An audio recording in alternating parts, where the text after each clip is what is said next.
El mar, las islas, nuestro patrimonio histórico, el clima, también nuestros paisajes. Son muchos los elementos de nuestro entorno que los canarios hemos asimilado como símbolos de nuestra identidad. Se acerca el 30 de mayo, festividad del Día de Canarias, y con ese motivo hemos preparado este reportaje especial en el cual les invitamos a viajar a través de aquello que nos identifica, de nuestras señas de identidad, pero no solamente del pasado, de sus raíces, sino también del futuro, de aquello que queremos llegar a ser. Así que adelante, acompáñenos.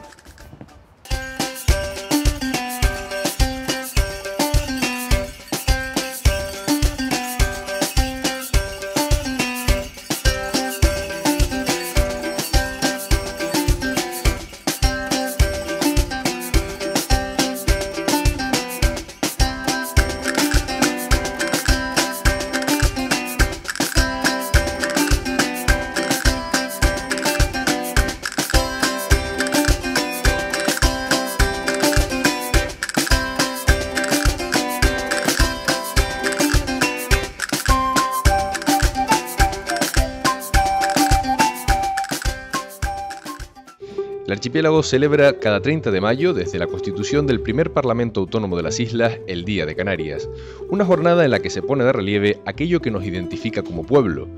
El folclore, la gastronomía popular, los juegos y deportes autóctonos sirven para festejar que formamos parte de una comunidad humana singular que ha amasado durante siglos una identidad común en este rincón del Atlántico.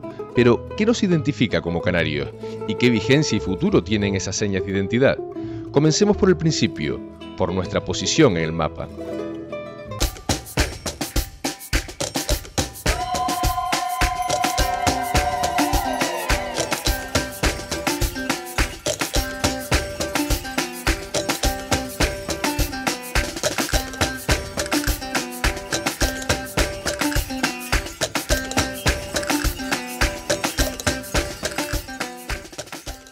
Canarias está situada en el Océano Atlántico, frente a la costa noroccidental de África. Esta ubicación le ha permitido un intercambio histórico con los tres continentes bañados por nuestro océano, con la cercana África, de donde llegaron los primeros pobladores de las islas, nuestros indígenas, y a donde generaciones de isleños acudieron a trabajar faenando en sus costas, con Europa, a la que Canarias pertenece políticamente y con la que ha establecido fuertes vínculos culturales y comerciales a partir de su conquista, especialmente con países del norte, como Inglaterra, y América, siendo las islas paso obligado de las rutas con el Nuevo Mundo y punto de partida de una emigración, la isleña, que está en la base cultural de tantas naciones latinoamericanas. Nuestra historia como puente entre continentes tiene sus miradores, lugares desde donde se observa especialmente bien ese pasado. Es el caso de la Fortaleza de Santa Bárbara, sobre la caldera de Huanapay, en la villa de Teguise. Paco, el hecho de que Lanzarote, Canarias, esté donde está, siempre valoramos ese aspecto, ¿no? de ese punto geoestratégico, atlántico, entre continentes en el que nos encontramos, pero también supuso peligros históricamente. De hecho, ese castillo que tenemos, esa fortaleza que tenemos detrás de Santa Bárbara, su construcción respondió a ello. Por supuesto, el hecho de estar cerca de la costa de África supuso de que la isla fuera invadida durante varias veces, ¿no? Bien es verdad que fue una devolución a los ataques, a las correrías que hizo el marqués de Lanzarote en la costa africana, ¿no? Pero sí, esta construcción de principios del siglo XV tenía como misión esa de defendernos de los ataques, sobre todo de los piratas y de los berberiscos. La situación geográfica de Canarias, en medio de la ruta de la península o Europa en general y América, y estar cerca de la costa africana, pues corría ese peligro, ¿no?, de ser invadida de todos los barcos que pasaban por aquí. Eso en cuanto al peligro, pero no quepa duda que la situación geográfica de Lanzarote fue un beneficio y ha sido un beneficio a lo largo de la historia de la isla, precisamente por esta cercanía y el estar en medio de ese tráfico de los barcos que iban a América y que venían de América, ¿no? Ahora precisamente ahí hay un museo de la piratería que rememora todos esos episodios. ¿Cree que a pesar de esos esfuerzos se conoce, porque estamos también viendo el futuro de esta identidad, se conoce por parte de la gente que vive en esta tierra toda esa historia? Yo creo que sí, cada la gente se va motivando más, sobre todo en los colegios, en los institutos. Nosotros es raro, a la semana vienen 2, 3 colegios, institutos a la biblioteca de Teguise, y nosotros siempre aprovechamos para dar unas explicaciones de la historia de Teguise, Lanzarote en general, y lo que supuso el mundo de los ataques piráticos en nuestra isla, ¿no? Ese hecho de estar entre tres culturas, en este caso, distintas, pues de alguna forma nos enriqueció. Recuerdo que antes, bueno, usted se acuerda mejor que yo seguro, que antes de ese Museo de la Piratería lo que teníamos era un museo inspirado, dedicado al emigrante al canario. emigrante, ¿no? sí. Esa es otra faceta importante y que también nos ha definido, ¿no? Usted que además conoce todos los textos, a muchos de esos textos que tenemos aquí en la Villa de Teguise, en el archivo, de cómo se llegaba a Indias. ¿Qué papel ha jugado Canarias en el continente americano? Yo creo que en el continente africano, el continente americano en este caso, yo creo que es el maná de los canarios, de los lanzaroteños en especial, ¿no?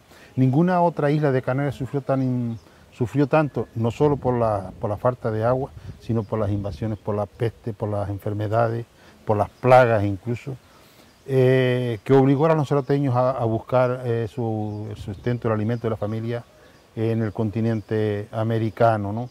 Y gracias a eso, a esas primeras rutas que se iniciaron, porque la mayoría de las comentaticias que se conocen es reclamando familiares que están allá, que daban noticias de que por lo menos allí había para alimentarse a y eso llega la familia. Aquí, y eso lo claro. tienen guardado.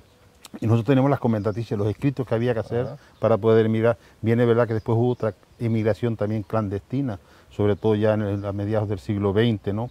Pero nosotros tenemos registrado fichas, unas 12.800 fichas de lanzaroteños, desde 1730 hasta 1820 y pico, de lanzaroteños migrados a América, ¿no? Se equivoca quien sostiene que son 7 nuestras islas y se olvida de que hay otra. La que forman los canarios que siguieron la llamada. Efectivamente, el vínculo de Canarias con América es un elemento vivo, en nuestra habla, en nuestros gustos musicales, en nuestra gastronomía, en nuestra forma de vivir la vida, hay mucho de Latinoamérica. No en vano, entre nuestras islas y aquel continente se estableció una relación tejida por las historias de los miles de migrantes isleños que hasta hace pocas décadas viajaban al otro lado del Gran Charco para mejorar sus condiciones de vida.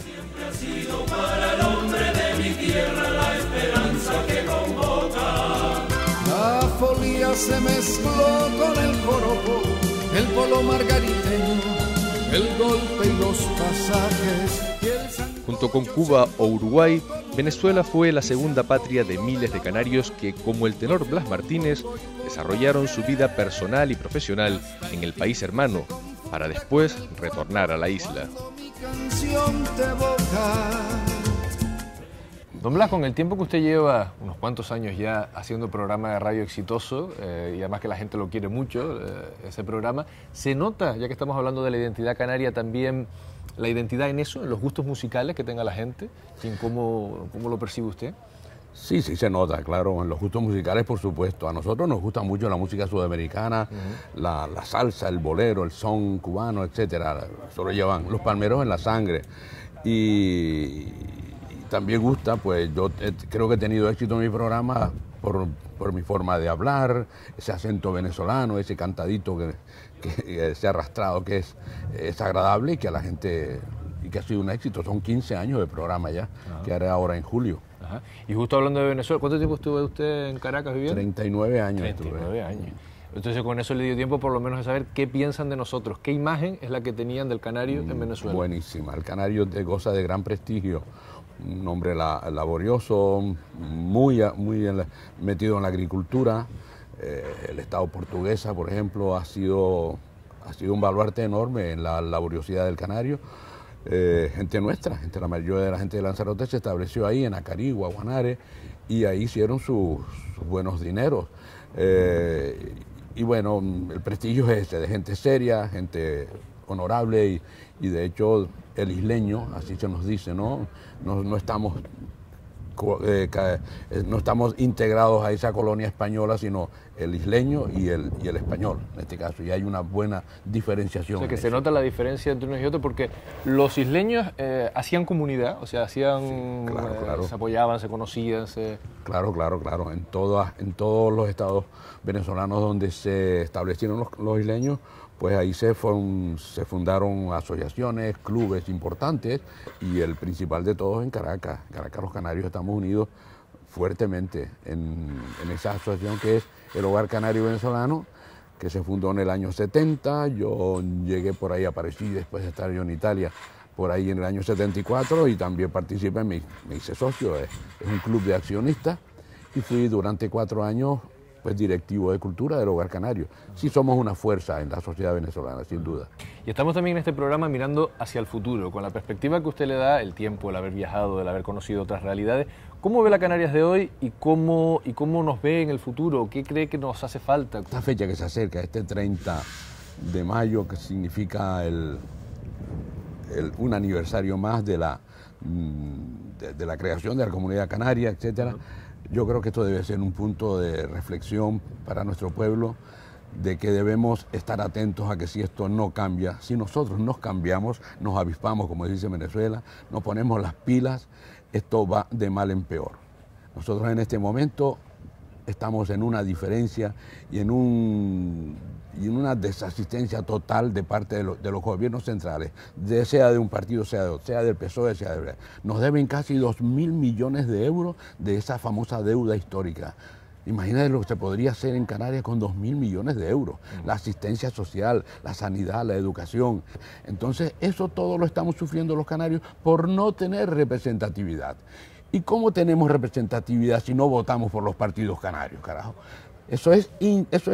No tiene vuelta de hoja. Eso es una cuestión de que si no reflexionamos hacia ese punto, hacia de que el voto en las próximas elecciones, pero estas que vienen ya, no las europeas no, que no son tan importantes para nosotros, pero sí las nacionales y las comunitarias, si el canario no decide votar por Canarias, por cualquiera de los partidos, pero que el voto se quede aquí y que podamos unirnos y crear una base fuerte, un grupo mayoritario de parlamentarios y senadores en Madrid, Canarias va con la proa Palmarisco, sin lugar a dudas. Y ya que nos metimos un poco en tema político, ya lo último que le pregunto, se ha hablado, también a raíz de todo esto, de la crisis y tal, de una especie de desafección, ¿no? O sea, se utiliza ese término, un poco de que los canarios están viendo esas acciones que usted precisamente dice del gobierno español, que no atienden a Canarias. ¿Cree que eso puede ir a más o se solucionará?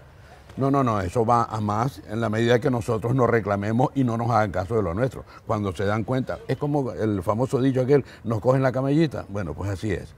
Y va a más. Si nosotros no reaccionamos y hacemos que nuestra comunidad sea una familia, coño, en mi casa, en mi familia, no puede ser permisible que venga el vecino de al lado a decirme a mí en qué gasto yo las perras y cómo he de hacer la compra. Esto es imposible, ¿verdad? Pues esto es el mismo reflejo de nuestra comunidad.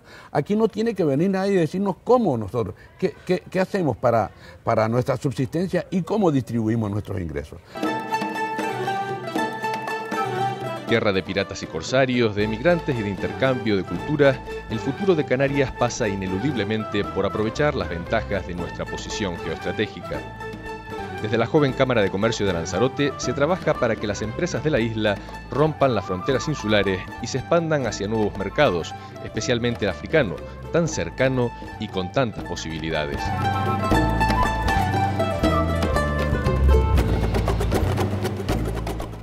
¿Qué oportunidades, o mejor dicho, es más una ventaja o un hándicap nuestra ubicación en el mundo, que la estamos viendo además en estos mapas detrás? Bueno, para nosotros es totalmente una ventaja, primero porque estamos a menos de 200 millas de Agadir, una población importante de Marruecos, o a menos de 65 de Tarfaya, o a menos de 115 de Tantán. Por lo tanto, tenemos una situación geográfica estratégica. Aparte que encima somos la primera isla del archipiélago en la bajada del Mediterráneo, el Atlántico, por lo tanto somos una situación geoestratégica, de hecho se viene demostrando poco a poco. Otra cosa es que la infraestructura existente en la isla pues nos deje un poco descolocados y se tengan que ir a los hubs, que es lo que se denominan en los temas portuarios esta actividad, ¿no? Claro, es que uno se fija y resulta por lo menos paradójico, no sé qué es lo que ha pasado para que teniendo tan cerca, 100 kilómetros, poco más, a un continente entero, en este caso un país como es el más cercano, Marruecos, 30 millones de habitantes, no tengamos oportunidad para hacer turismo, para relacionarnos comercialmente de un barco, por ejemplo, una conexión marítima. Bueno, vamos a ver, tradicionalmente sabes que nosotros utilizábamos esos bancos pesqueros de Mauritania y de Marruecos, por lo tanto hay una tradición. Bueno, los cambios que se producen en estos convenios pues hacen que al final se pierdan las actividades como se han perdido. En la actualidad, ¿qué ocurre? El sistema de transporte de mercancías se configura utilizando lo que antes decía los hubs. Por lo tanto, no se puede tener la carga repartida en muchos puntos porque... para que la gente lo entienda, es como un nudo, ¿no? Un centro neurálgico donde llega la mercancía, llegan otros barcos de más capacidad y lo que hacen es que los arrastran. O sea, unos los arrastran hasta un sitio, el otro los arrastra hasta otro sitio. ¿Y qué ocurre?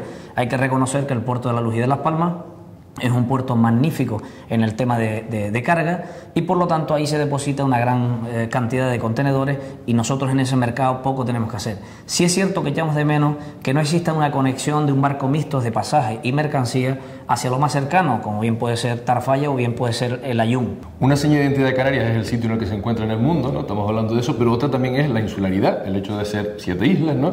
Y a veces con unos equilibrios interinsulares no muy bien o no demasiado equilibrados, valga la redundancia, ¿no? Hablaba hace un momento, por ejemplo, del puerto de La Luz y Las Palmas, la potencia que tiene. Ustedes están intentando que el puerto de Arrecife tome cada vez mayor peso. ¿Lo estamos consiguiendo? Nosotros hemos logrado y hemos decidido que somos un puerto complementario a la estrategia del puerto de La Luz y de Las Palmas. Nosotros nos estamos desarrollando. En el mercado de cruceros, vamos, nadie nos cuestione si somos de los primeros. En el mercado de la náutica, ahora con la terminación de este gran proyecto, seremos los primeros. En la reparación de yates de lujo, somos los primeros. Después tenemos también un aparato muy importante, una herramienta muy importante que es el Instituto Marítimo Pesquero en Formación Marítima.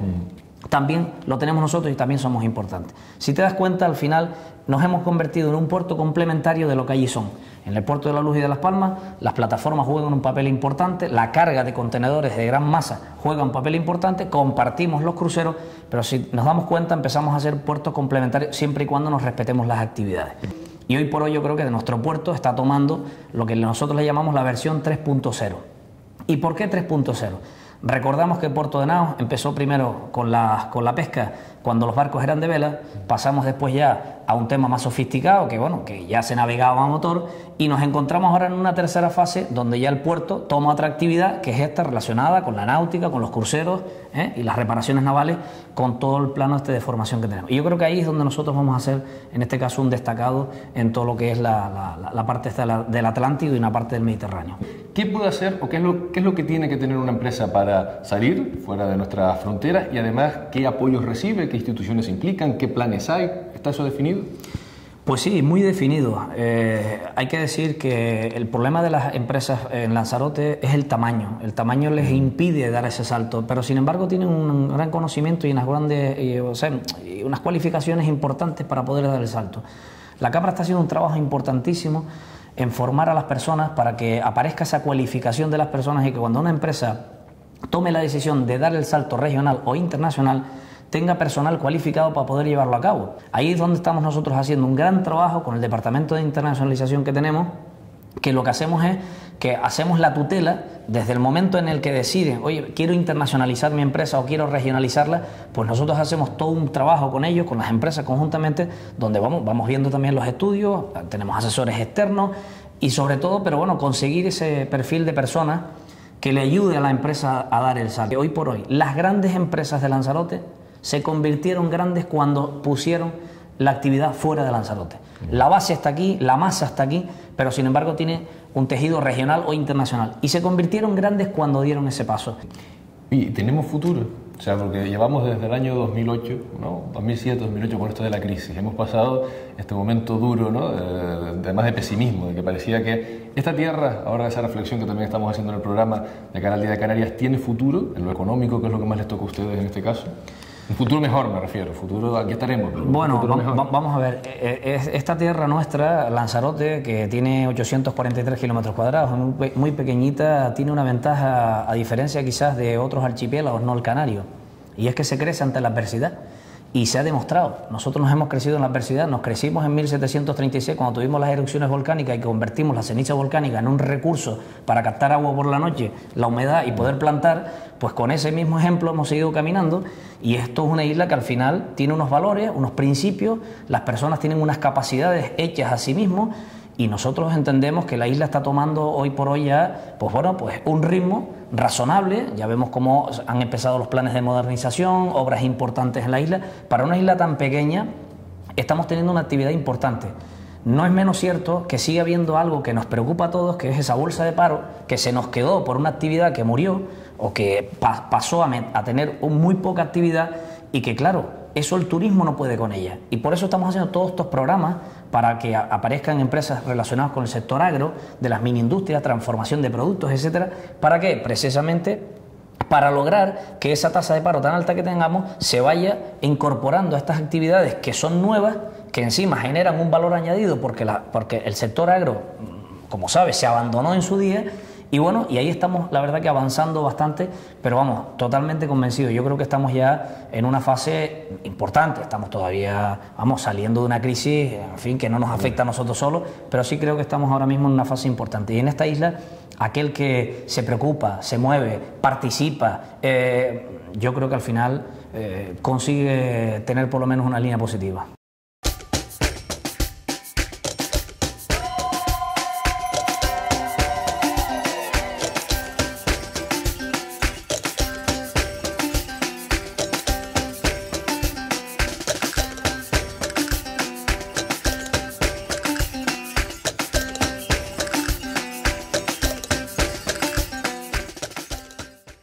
Quiero ver el campo verde sin asfalto ni hormigón.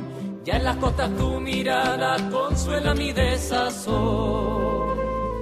El cielo estrellado se iluminó sobre la conciencia. Hasta los años 70 del siglo XX, cuando el turismo de masas emerge como el gran sector económico de Canarias, las islas subsistían gracias a los productos de su agricultura. El medio natural y las actividades económicas ligadas a él supusieron el sustento de los canarios y canarias durante siglos y por eso parte de nuestra identidad está arraigada en el campo y la mar isleños. Mar abierto, ver dónde se esconde el sol, pero un muro al horizonte no deja pasar tu voz. Desde su conquista, Canarias vivió ciclos económicos de crecimiento y crisis, derivados de los llamados monocultivos, productos de exportación que se vendían fuera de las islas y que procuraban gran parte de la riqueza de las mismas. Primero fue la caña de azúcar, luego los vinos y aguardientes. Tras su decadencia llegó la cochinilla y desde finales del siglo XIX el plátano junto a los tomates y las papas. Dado el clima especialmente seco de las islas orientales, en Lanzarote tuvo especial arraigo la cochinilla, insecto de la tunera del que se extrae un tinte color carmín. El biólogo Juan Cazorla trabaja como experto en el desarrollo de las zonas rurales, especialmente ligado al proyecto de recuperación de la cochinilla de la Asociación La Milana.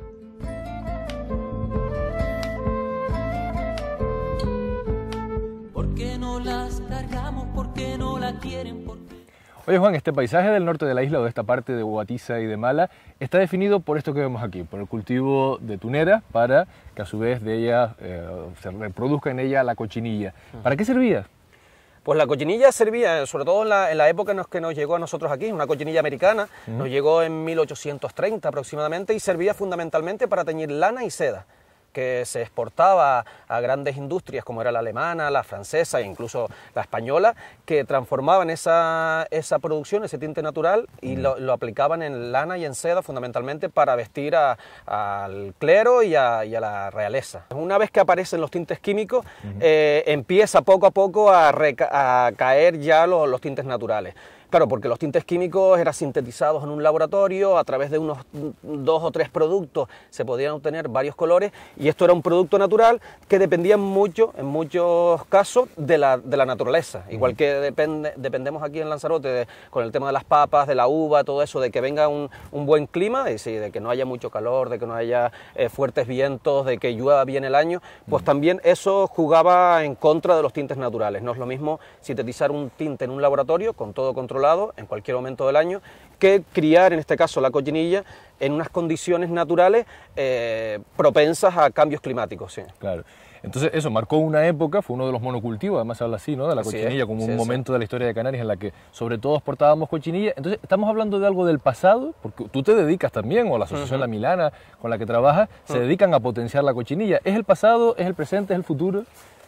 Para nosotros son las tres cosas, es decir, tenemos el pasado, porque es muy importante ver todo el pasado que tenemos. Aquí tenemos una cultura de casi 200 años de cochinilla, cultura que está vinculada al habla de los aperos de la cochinilla, a los aperos, como estaba diciendo, aperos tradicionales, a la manera de cultivo, manera de la cría de la cochinilla, las fincas, cómo se cultivaba en Lanzarote, que eso es historia, pero también es presente, porque todavía tenemos el cultivo, un paisaje que en cierta medida está muy abandonado, aparecen muchas malas hierbas, las tuneras están poco cuidadas, y tenemos un futuro que es un poco lo que planteamos a través de la Asociación Milana, que es la transformación en origen del producto natural este.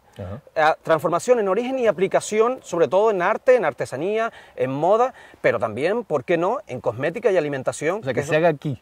Que se transforme aquí, es decir, que la materia prima se transforme aquí en Lanzarote y que se venda ese producto elaborado con cochinilla natural de Lanzarote. Sí. ¿Tenemos algún beneficio, algún pro, algún plus, el hecho de vivir aquí, el hecho de poder producir incluso esos productos desde aquí, desde Lanzarote, desde las islas? Tenemos el beneficio sobre todo de la climatología, es decir, este insecto no se puede reproducir en el norte de España. Es decir, este es un insecto que se alimenta de una especie específica que es la tunera, y de la tunera, de esta penca, es la que se puede cultivar a lo mejor en el sur de la península y también en Canarias. En Canarias tenemos estas particularidades climatológicas que son propensas a la reproducción. Y además también es muy importante saber que esto, lo que tenemos aquí nosotros, si lo orientamos al tema del turismo, en Lanzarote recibimos 2 millones de turistas al año aproximadamente.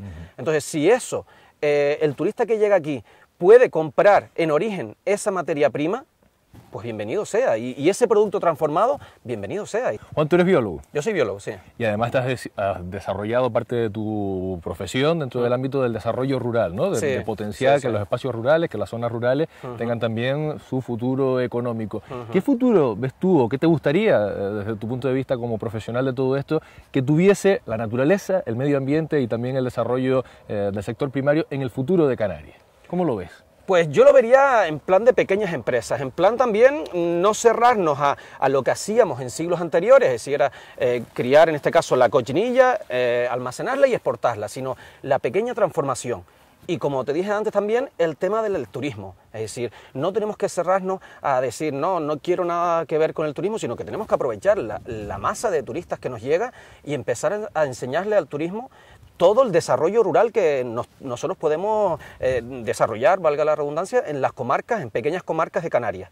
Me refiero al tema de la cochinilla, pero podemos hablar de muchas particularidades, del camello, de la cabra, del queso, del vino, como se está haciendo ya, particularidades que los turistas vienen a buscar esas particularidades, y yo creo que siempre confío más en pequeñas empresas que se apoyen entre unos y otros también, pequeñas cooperativas en pueblos, es decir, no que se desarrollen grandes industrias en pueblos, sino que se desarrollen pequeñas cooperativas. Está claro que ahora que llega el Día de Canarias y siempre solemos tirar por la parte esa del orgullo, ¿no? De sacar qué elementos, está claro que el medio ambiente canario es un motivo de orgullo, es decir, está claro que estamos en un sitio que tenemos, también es una responsabilidad, ¿no? Que conservar, porque biológicamente, tú que eres experto en eso, somos un sitio con mucho interés. Sí.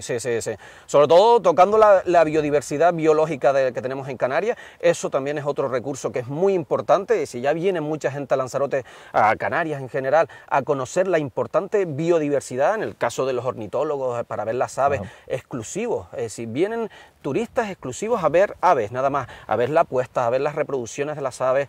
Lo mismo pasa con la flora endémica que tenemos en Lanzarote es increíble, y lo mejor que tenemos es que tenemos un espacio como es el acantilado de Famara, que es una de las regiones de Europa con mayor concentración de biodiversidad de endemismos de todo el mundo. Entonces podemos en un espacio tan reducido tener una biodiversidad original.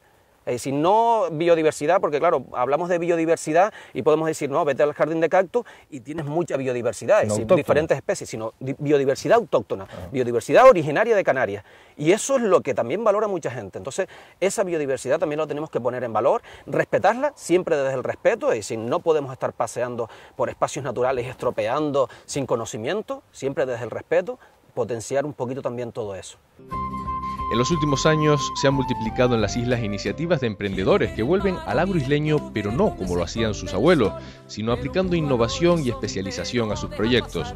Es el caso de Lanzarote Natural, una empresa que comercializa, entre otros, sal marina elaborada en la isla o productos cosméticos a partir de aloe vera, vino o leche de cabra. Su gerente, Daniel Lasso, nos recibe en la bodega La Florida, cuya producción han comenzado también a comercializar y dinamizar.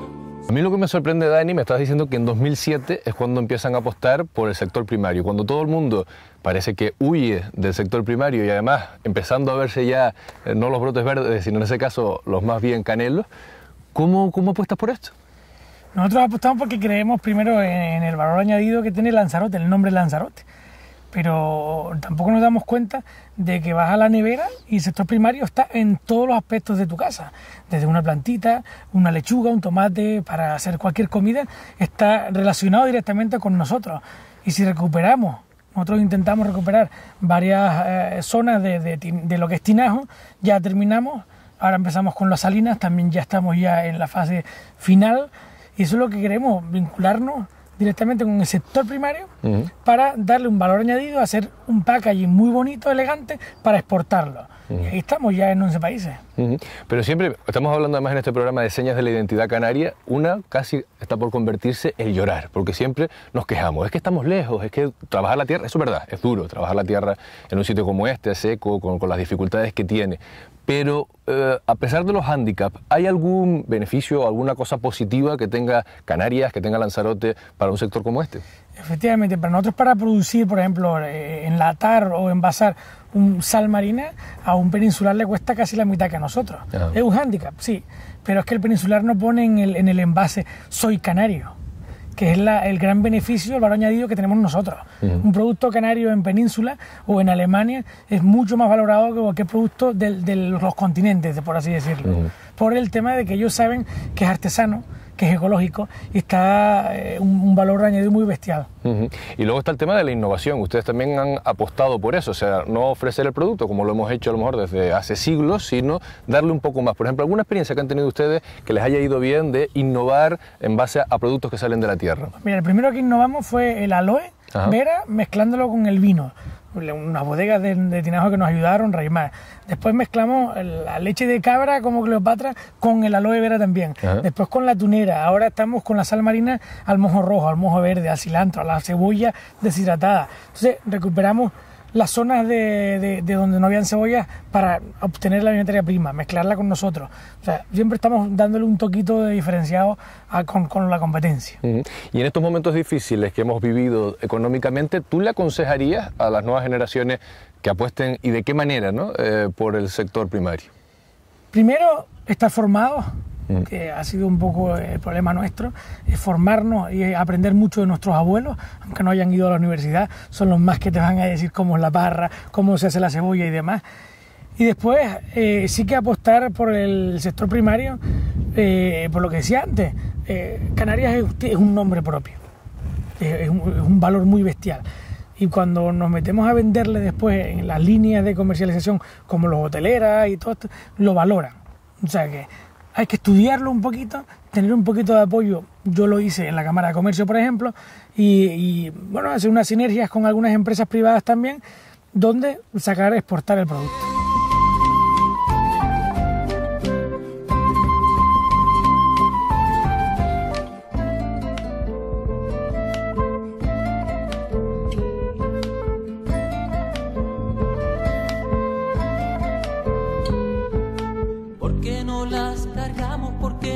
Quieren porque no la amamos.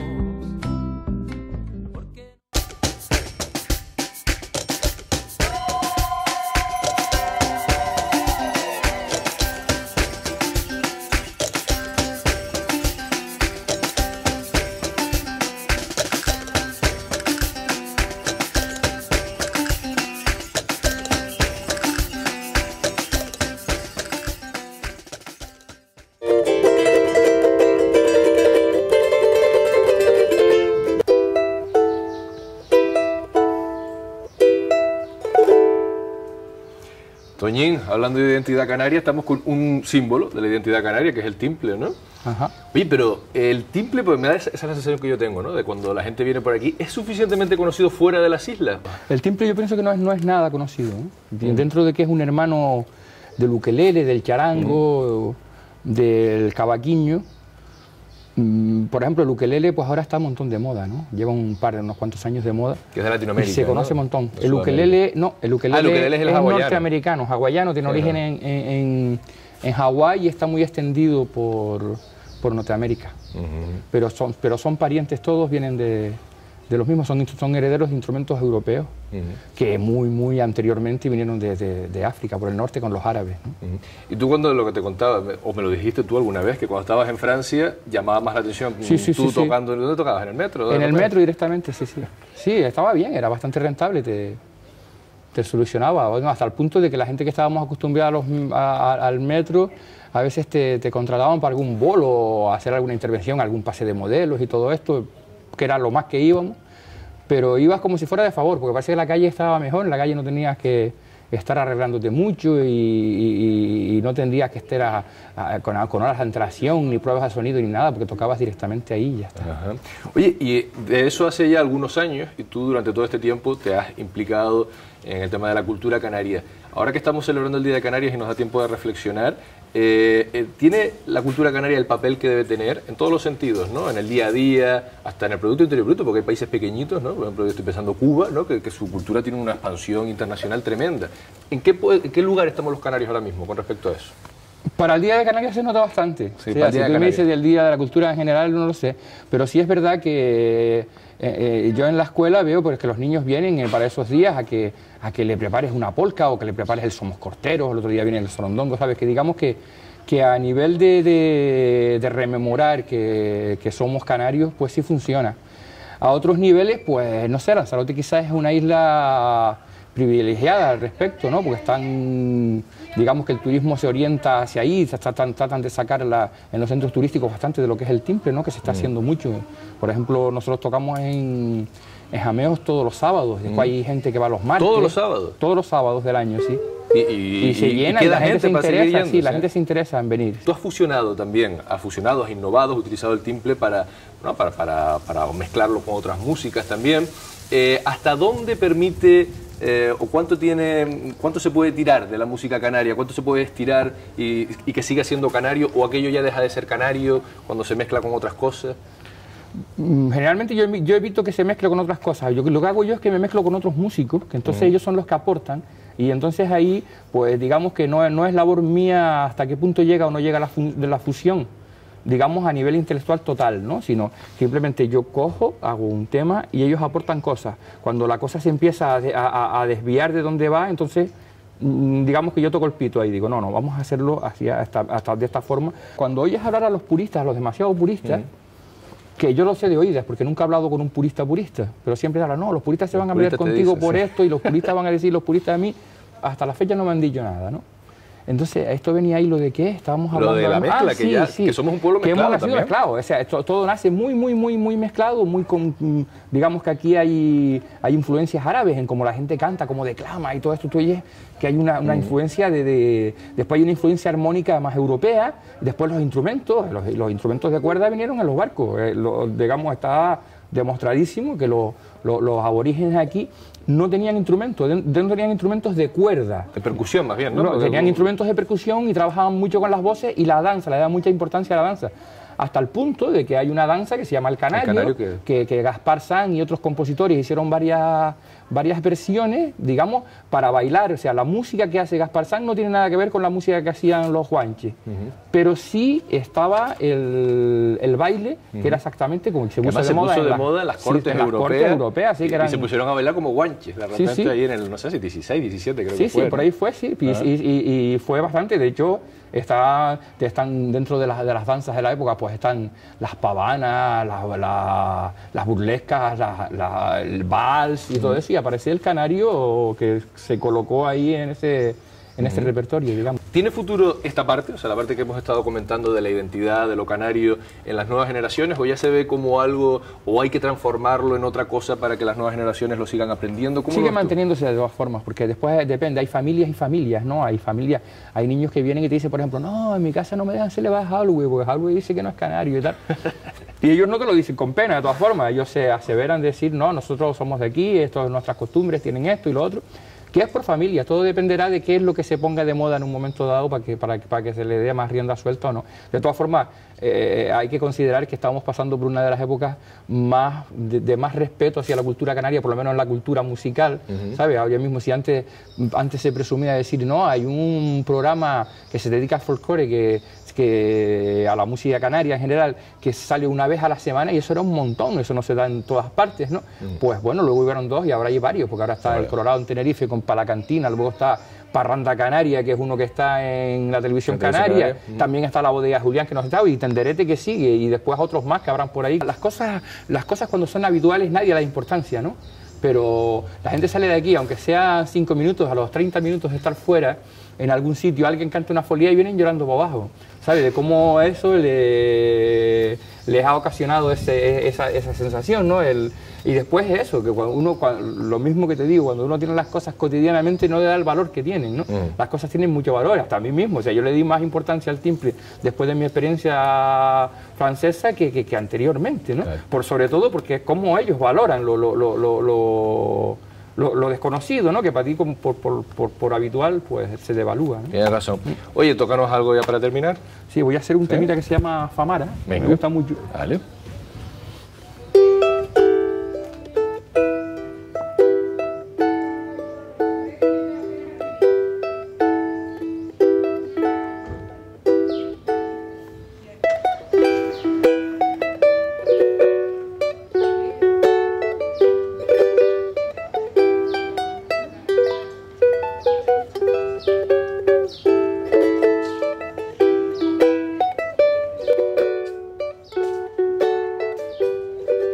Influencias africanas, europeas y americanas aclimatadas a las particulares condiciones de estas islas atlánticas.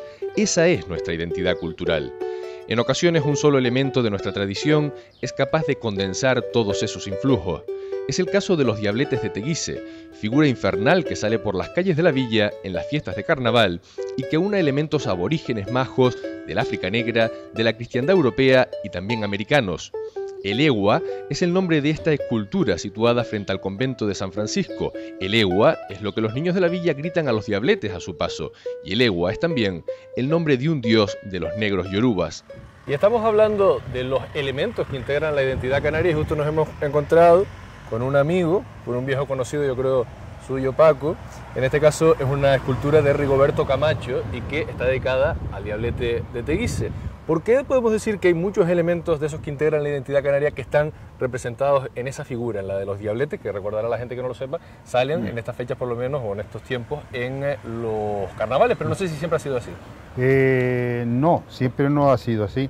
La figura del diablete, como bien decías, yo creo que es el signo de identidad no solo de Lanzarote, sino de Canarias en general, porque ahí están representadas las tres culturas, o sea, una mezcla de no solo de las costumbres que tenían los antiguos maos, sino también los esclavos negros que vinieron de África e incluso los esclavos de América, ¿no?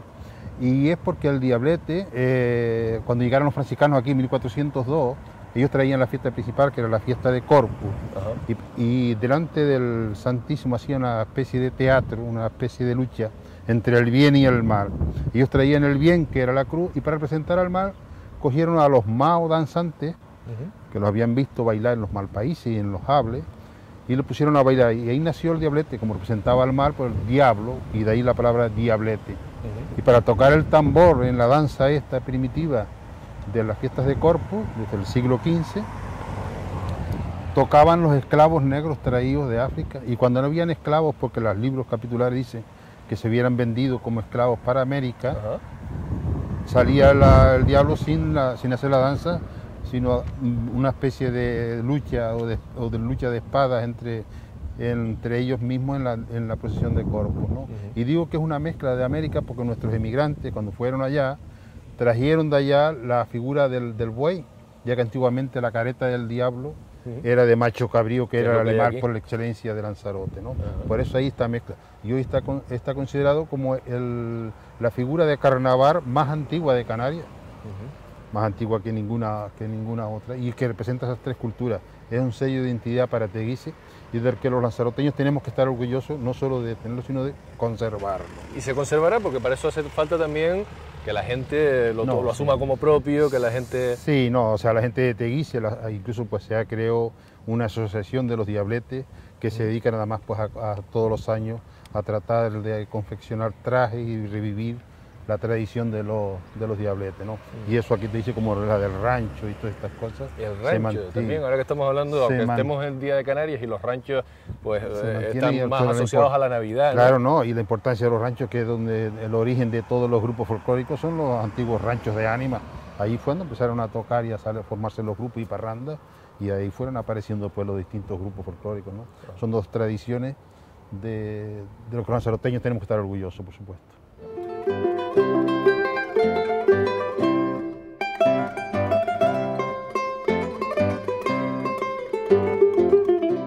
El futuro de nuestra identidad pasa por las nuevas generaciones de canarios y canarias.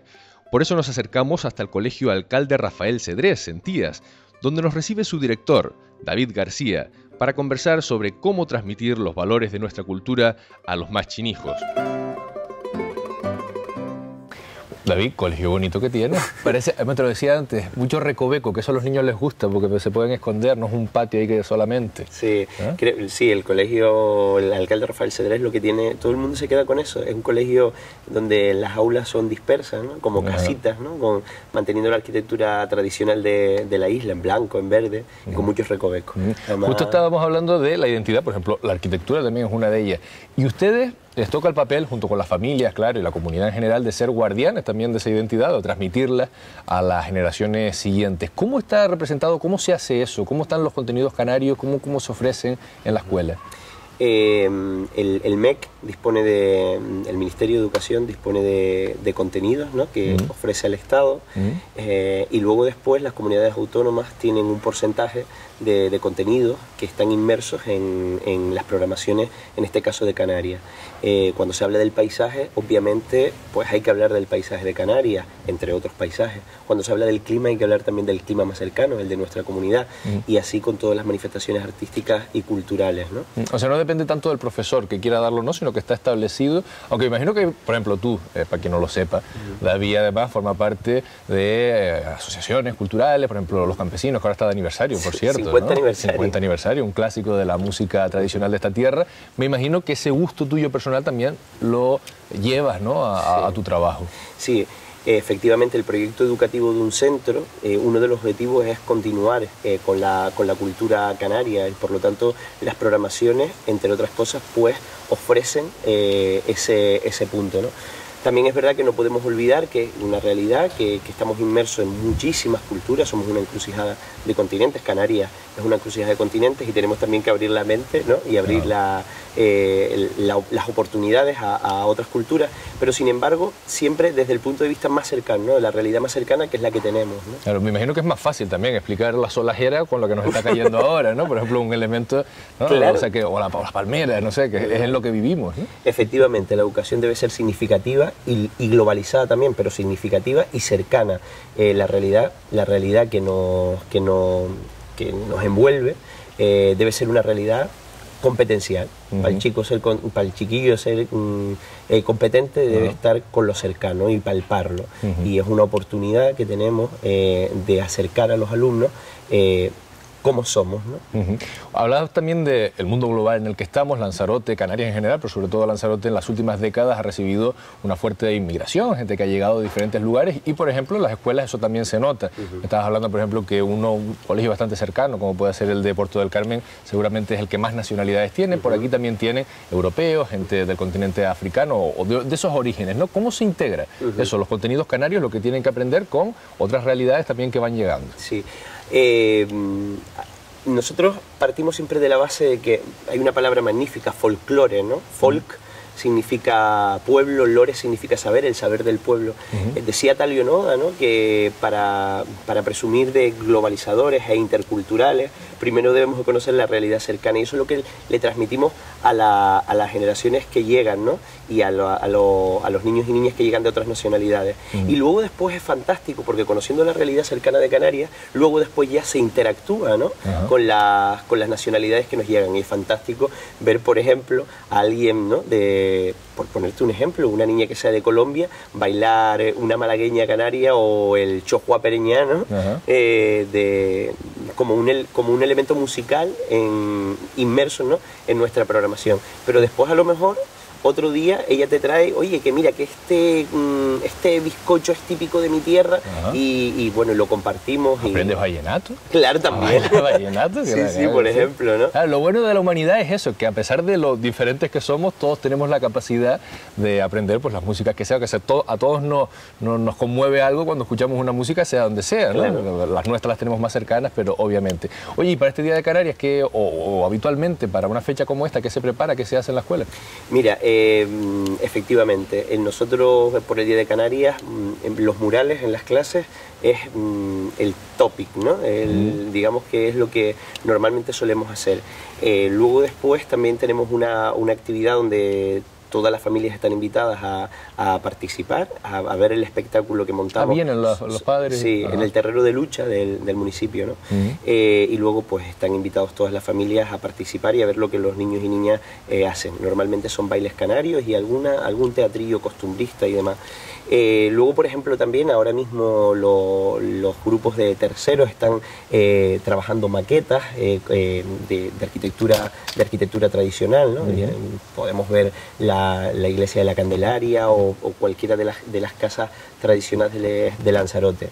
Y bueno, y en sí también, por ponerte un ejemplo, ¿no?, una unidad didáctica en inglés, vocabulario, como puede ser gofio, como puede ser, yo qué sé, timple, o describir el timple, y un poco también inculcar a los chicos, ¿no?, el contenido canario, pero a través de otras áreas. Y bueno, en educación física, la bola canaria, lucha canaria, el juego del palo, son, digamos, elementos que están incluidos también en la programación.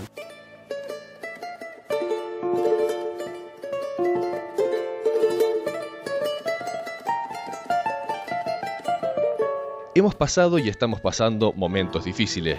Otro episodio más en nuestra historia de dificultades. También sufrieron nuestros pobladores primeros para llegar a la isla y subsistir en ella, o nuestros emigrantes indianos, o nuestros abuelos al cultivar la tierra seca. Pero quizás por todo ello es tiempo de creer en nosotros. De la adversidad ha nacido nuestro espíritu de superación y de él nuestra identidad.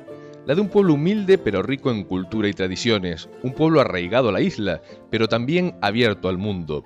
Por eso, ahora más que nunca, tenemos derecho a celebrar lo que somos y lo que queremos ser, a los que nacimos aquí, a los que llegaron y sienten estas islas como su patria. Feliz 30 de mayo.